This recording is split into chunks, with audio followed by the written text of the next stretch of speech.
अहो, काय झालंय? तुम्ही पूर्वीसारखे नाही राहिलात. एका वाक्यात सौभाग्यवतीने प्रस्ताव मांडला. सरकार कोसळणार अशी अपेक्षा आम्ही करू लागलो. वेडे, अगं 40 वर्षानंतर तुला असे वाटलेच कसे? मी विकासाची कितीतरी कामं केली, तू मात्र सर्व चुलीत टाकलीस ना. काय कमी आहे तुझ्या सरकारात? त्यानंतर आम्ही आमच्या सरकारची म्हणजे आमची बाजू मांडू. मग समजून जा की धावणाऱ्या गाडीचे चाक अचानक थांबेल. आम्ही असा सूचक इशारा देऊनही ती अनेकदा त्याकडे दुर्लक्ष करते. यावेळीही तिने तसेच केले असते, पण आम्ही जरा भावनांमध्ये वाहून थोडे जास्तच बोललो होतो. त्यामुळे ह्या प्रकरणात आम्ही दाम्पत्य जीवनातील शांतता भंग केली होती. आम्हाला माहीत होते की आमचे हृदय पाझरले तर सौभाग्यवतीचा राग पेटून उठेल. तिला शांत करायचा प्रयत्न म्हणून आम्ही म्हणालो, सेवानिवृत्तीपूर्वी आम्ही कमवायचो, बैलासारखे कामावरून थेट घरी यायचो. येताना आमच्यासोबत कितीतरी समस्या कामावरून घरी येऊन आदळण्याच्या प्रयत्नात असायच्या. त्यांना आम्ही कसेबसे रोखून धरायचो. आताही आम्ही तुझ्या आज्ञेबाहेर नाही. मग तुम्ही पूर्वीसारखे नाही राहिलात असे तू कसे म्हणू शकतेस? चल, निदान आधीचे चांगले गुण तरी सांग. अवगुण नंतर ऐकून ठरवू की नेमके काय बदलले आहे. आज लग्नाच्या 40 वर्षांनंतर तू विरोधी पक्षासारखे खूप मोठे तोंड उघडलेस. जेव्हा हनीमूनला गेलो होतो तेव्हा तुम्ही माझ्या मागे पुढे करून सर्व कामं स्वतःच करत होता. बॅगा घेणे, हॉटेलमध्ये काही मागण्यापूर्वी माझी आवड विचारणे, शॉपिंग मॉलमधून मी केलेल्या खरेदीचे भरभरून कौतुक करणे. वेणू, तुझी पसंत खूपच सुंदर आहे असे कौतुकाने बोलणे. मी भारावून जायचे. तुम्ही असेही म्हणायचात की तुझी निवड उत्तम आहे, म्हणूनच तर आमची निवड केलीत ना. सगळे पुरुष लग्न झाल्यावर सुरुवातीला असेच वागतात का? आम्ही म्हटले, वेणू, काही वर्षांपूर्वी कुठेतरी वाचले होते, जेव्हा नवरा नवी गाडी घेतो तेव्हा त्या गाडीत पत्नीला बसवताना स्वतः दरवाजा उघडतो.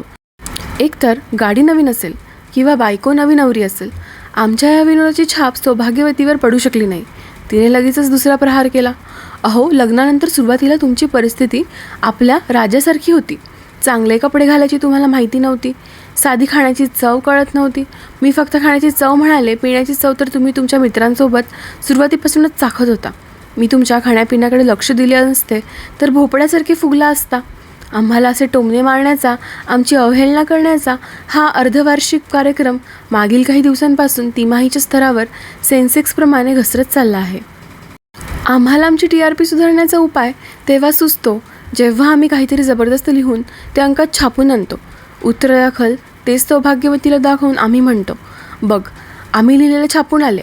त्यावर ती लगेच आर्थिक बाजूवर बोट ठेवून विचारते, ते छापून आले त्याला किती पैसे मिळणार? हे लोक आजकाल काही देत नाहीत. ईमेलवर पाठवले तर नखरे करतात. आम्ही मेलवर पाठवलेले घेत नाही असे थेट सांगतात. त्यांना लिखाणाची मूळ प्रत हवी असते, ती स्पीड पोस्टनेच पाठवायची. म्हणजे एखाद्या गरीब लेखकाचे काय हाल होत असतील हे त्यालाच माहीत. मी बघत आले, जेव्हा कधी मी रागाला वाट मोकळी करून देते तेव्हा तुम्ही तुमच्या साहित्यिक प्रवासाला निघून जाता किंवा ह्याच साहित्याची ढाल बडवून लढण्याची उभी राहता. साहित्यिक शब्दात बोलायला मलाही येते, पण रांधावाडा उष्टी काढण्याच्या कामात ते शब्द चपातीसारखे गोल होऊन फुगतात. तर मी सांगत होते, आजकाल तुम्ही बदलला आहात. ती पुन्हा मूळ मुद्द्यावर आली. वयाची 60 म्हणजे स्वतःमध्ये बदल करण्याची वेळ. सेवानिवृत्तीनंतरच्या फक्त 6 महिन्यांमध्ये अशी अवस्था. घरात आळशासारखी बसून फुकटची बडबड. आता देवच जाणे पुढे काय होणार. अरे देवा, धाव रे आता. हे पहा, दिवसभर घरात कोट टाय घालून भारतातील कुठलाच पुरुष राहू शकत नाही. देशी लुंगी, बनियान किंवा पायजामा घातला की मस्त वाटते. काही पुरुष तर चट्टेपट्टे आलेल्या रंगीत चड्ड्या घालूनच घरात फिरतात. तू जर याला बदल म्हणत असशील तर हो, आम्ही बदललोय. सौभाग्यवतीला वायफट गप्पा ऐकून कानांना त्रास करून घ्यायचा नव्हता. त्यामुळे तिने शेवटचे हत्यार म्हणजे जणू ब्रह्मास्त्र बाहेर काढले. रागाने विचारले, आजची तारीख किती? मी अगदी सहजपणे सांगितले, 6 ऑगस्ट. कालच तर बँकेत जाऊन घर कर्जासाठी लागणारे पैसे काढून तुला दिले होते ना. बुद्धीला चालना देत मी आठवून सांगितले.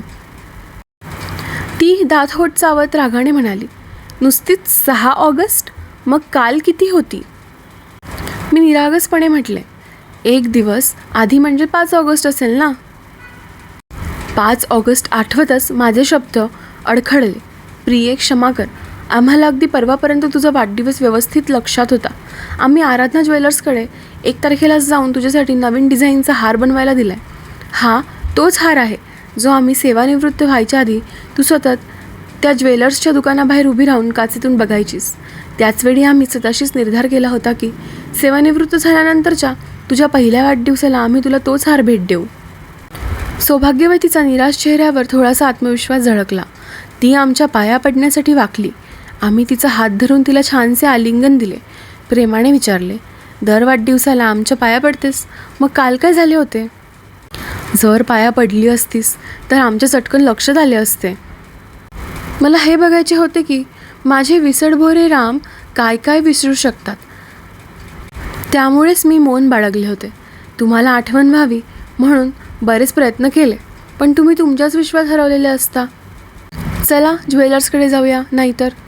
मी निघायची तयारी करत म्हटले. मुलांनी शुभेच्छा दिल्या. सौभाग्यवतीचा आनंदाने फुललेला चेहरा अचानक कोमेजला. ती निराशपणे म्हणाली, आजकाल सर्व स्वतःच्याच जगात मग्न असतात. माहीत नाही त्यांच्या लक्षात असेल का? आम्ही म्हटले, काही हरकत नाही, आमच्याप्रमाणे तीही विसरली असतील. आज तुला जे काही आवडते ते सर्व खरेदी कर. आम्ही सोबत ATM कार्ड घेतले आहे. बाहेरूनच जेवून येऊया. सौभाग्यवती शांतपणे आमच्यासोबत निघाल्या. आम्हाला वाटले की जणू आम्ही जिंकलो. अविश्वास प्रस्तावाने अखेरचा श्वास घेतला.